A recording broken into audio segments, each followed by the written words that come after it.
My name is Daniel Foster, and I remember every detail of that Saturday morning because it was the last normal morning of my life.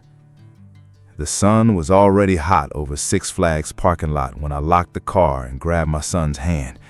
Tommy was 7, wearing his favorite dinosaur t-shirt, bouncing on his toes because I'd promised him the roller coasters first thing. My wife Rachel had stayed home with a migraine, so it was just me and my boy, father and son.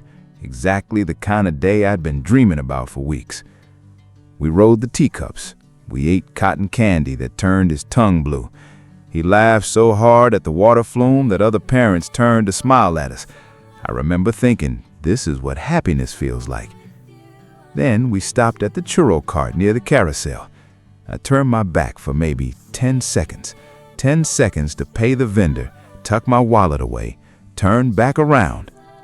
Tommy was gone. Not wandered off gone, vanished gone. The space where he'd been standing was just empty air and a half-eaten churro on the pavement. I called his name. I called it again. My voice cracked on the third try, and that's when the panic hit me like a truck.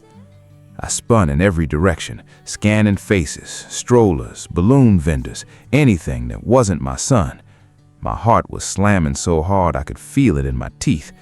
I grabbed the churro vendor by the sleeve. "Did you see a boy, 7 years old, dinosaur shirt, right here?" The man just blinked at me, shook his head, said he'd been counting change. I ran to the carousel. I ran to the water flume. I shouted his name until my throat burned, until people started staring, until a mother pulled her own kid closer like I was the danger. A security guard finally jogged over. Young guy, maybe 25. Name tag said Marcus. I grabbed his arm too hard and he didn't even flinch, just started talking to his radio right away. That told me something. That told me this guard knew exactly what to do, like he'd done it before. "Sir, I need you to breathe," he said. "We're going to check the cameras." Cameras, of course. Six Flags had cameras everywhere. Somewhere in this park, on some screen, was the answer to where my son had gone. I just didn't know yet that the answer would break my heart in a way I never saw coming. Marcus led me through a service door marked "Employees Only," down a hallway that smelled like popcorn grease and bleach. My legs felt like they belonged to someone else. Every step I kept thinking, he's fine. He wandered off. Kids do that. He's fine. The security office was small, cold from the air conditioning, 3 monitors glowing in the dim light. An older man sat there, heavy seat, coffee stain on his shirt, name tag reading Dale. He didn't look up right away. "Got a missing kid, churro cart, water flume area." Dale sighed like this happened every weekend. Maybe it did. He pulled up a timestamp and started scrubbing backward through the footage. I stood behind him, hands pressed against the desk, watching my own life rewind on a screen. There I was, paying the vendor. There was Tommy, standing exactly where I'd left him. Then a woman walked in the frame. She crouched down next to my son. She said something to him. He nodded. I didn't recognize her. Not her face, not her clothes, nothing. "Who is that?" I said, my voice barely holding together. Dale zoomed in. The image sharpened just enough to make my blood run cold, because she was holding Tommy's hand like she'd done it 100 times before. "Freeze it," I said. "Freeze it right there." Dale paused the frame. The woman's face hung on the screen mid-turn, like she knew exactly where the camera was and had angled herself away from it on purpose. Blonde hair, maybe 40, a green jacket I'd never seen in my life. "You know her?" Marcus asked. I shook my head so hard my neck hurt. "No, never seen her. Why would Tommy just go with her?" Dale hit play again. My son was smiling.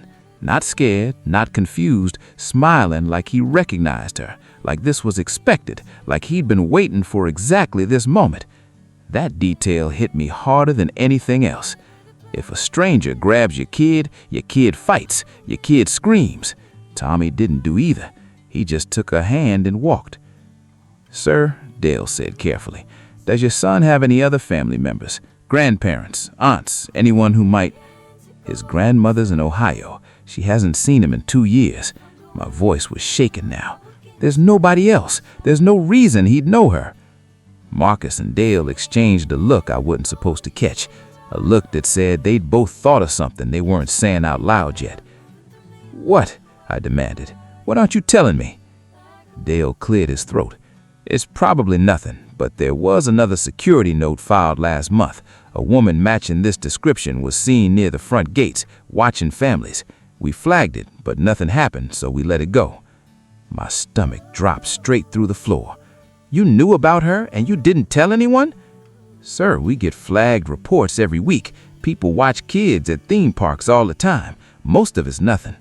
I wanted to scream at him, but I didn't have time for anger yet. I needed my son. Marcus was already on the radio, calling for park-wide lockdown, all exits sealed, all gates checked. I appreciated it, but it felt too slow, too procedural, while somewhere out there this stranger was walking away with my boy. I pulled out my phone with shaking hands and called Rachel. She picked up on the second ring, her voice groggy from the migraine medication. "Danny, what's wrong?" I couldn't even get the words out clean. "Tommy's gone. Someone took him. A woman, I don't know her. The camera." Rachel went completely silent. Not scared silent, something else. Something that sounded like she already knew who I was about to describe. "Rachel," I said. "Rachel, say something." "What did she look like?" Rachel finally whispered. "Blonde hair, green jacket, maybe 40 years old." I pressed the phone hard against my ear, my whole body gone cold. "Rachel, do you know her?" The silence on the line stretched so long I thought the call had dropped. "I need you to stay calm," Rachel finally said, and that was the moment I knew, whatever she was about to tell me, it was going to change everything. "Just tell me," I said. "Before we got together, before I met you, I had a sister, half-sister, different fathers. We didn't talk much. We had a falling out years ago, but..." Rachel's voice cracked. "Danny, her name is Karen. She had a baby boy the same year we had Tommy. He died, crib death, when he was 4 months old. She never got over it. She blamed everyone. She blamed me. She disappeared for years." My knees almost gave out. Why would Tommy recognize her? Why would he go with her, smiling? Because I let her visit once, 2 years ago, before things got bad between us again. She held him. She played with him. He was a baby. He wouldn't remember, but she remembers everything," I finished. The line went quiet again, and somewhere behind that quiet, I heard Rachel start to cry. I told Rachel to get to the park as fast as she could and hung up before she could say anything else. My hands wouldn't stop shaking as I turned to Marcus and Dale. "Her name is Karen," I said. "She's my wife's half-sister. She lost a baby boy years ago, crib death. She's been grieving ever since, and she's never let it go." Dale's face changed. This wasn't a random stranger anymore. This was somebody with a wound so deep it had turned into something dangerous. "We need her last name, vehicle information, anything," Marcus said, already reaching for his radio again. I didn't have any of that. Rachel hadn't spoken to Karen in over a year. I felt useless standing there, a father who couldn't even name the woman who took his son. Dale pulled up a different angle, one from the parking lot cameras, and my heart climbed into my throat watching it load. There she was again, Karen, walking briskly, Tommy's hand still in hers, heading toward a row of parked cars near the east exit. "Pause there," I said. The image froze on a silver sedan, an Ohio license plate half visible behind a support pillar. Ohio, the same state where Tommy's grandmother lived, the same state Karen had apparently traveled from just to find us. This wasn't random. She had planned this for a long time. Marcus radioed the plate number to park security and local police in the same breath. Dale kept scrubbing through footage, trying to catch a clearer shot of the car, but the angle stayed frustratingly thin, half blocked by that pillar no matter how he adjusted it. I couldn't stand still anymore. I paced the small office, running my hands through my hair, replaying every second at that churro cart. 10 seconds, that's all it took. 10 seconds and my whole life had cracked open. "Sir, local PD is pulling the plate now," Marcus said. "If she's driving toward Ohio, we've got a head start. Highway Patrol can set up checkpoints." "And if she's not driving toward Ohio? If she's just driving? If she panics?" Nobody answered that. Nobody could. Rachel burst through the office door 20 minutes later, mascara streaked down her face, breathing like she'd run the whole parking lot. She looked at the frozen image of her sister on the screen and made a sound I'd never heard her make before, somewhere between a sob and a moan. "Karen, why? Why would you do this to us?" she whispered, pressing her fingers against the monitor like she could reach through it. I grabbed her shoulders. "Rachel, where would she go? Think. Does she have a cabin, a friend, anywhere she'd feel safe?" Rachel's eyes snapped up at mine, wide with sudden memory. "The Lakehouse, our father's old Lakehouse. Nobody's touched it in years, but she still has a key." The Lakehouse sat 2 hours north near a small town called Milbrook, tucked against a stretch of water Rachel said her father used to fish every summer before he passed. Karen had inherited the key when nobody else wanted it. Nobody had changed the locks since. Local police said the state troopers could reach it faster than we could, but I wasn't about to sit in a security office and wait.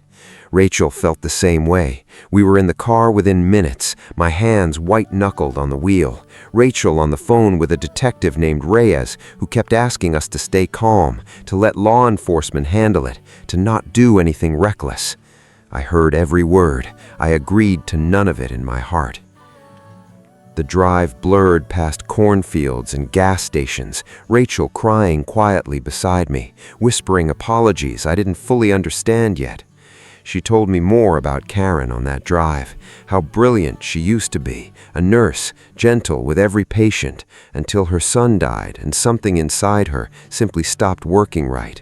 How she'd shown up at Rachel's door 18 months ago asking to hold Tommy again, and Rachel had said no, and Karen had screamed at her that grief didn't excuse cruelty, that family was supposed to share. "I should have told you all of this. I didn't think she'd ever go this far." I didn't answer. I just watched the road, praying we weren't already too late. We turned onto a gravel road just as the sun started dipping behind the tree line, and I saw it. The silver sedan, parked crooked in the weeds beside a sagging wooden dock, exactly where Rachel said it would be. 2 state trooper cars were already there, lights off, parked at a careful distance. Detective Reyes met us at the edge of the driveway, hand raised before I could even get my door open. "Sir, I need you to stay back," he said. "We have a negotiator talking to her right now." "Negotiator?" My blood went ice cold. "Is my son okay? Is he hurt?" "We can hear them through the window. He's talking. He sounds calm." Calm. My son sounded calm while a grieving stranger held him inside a house none of us controlled.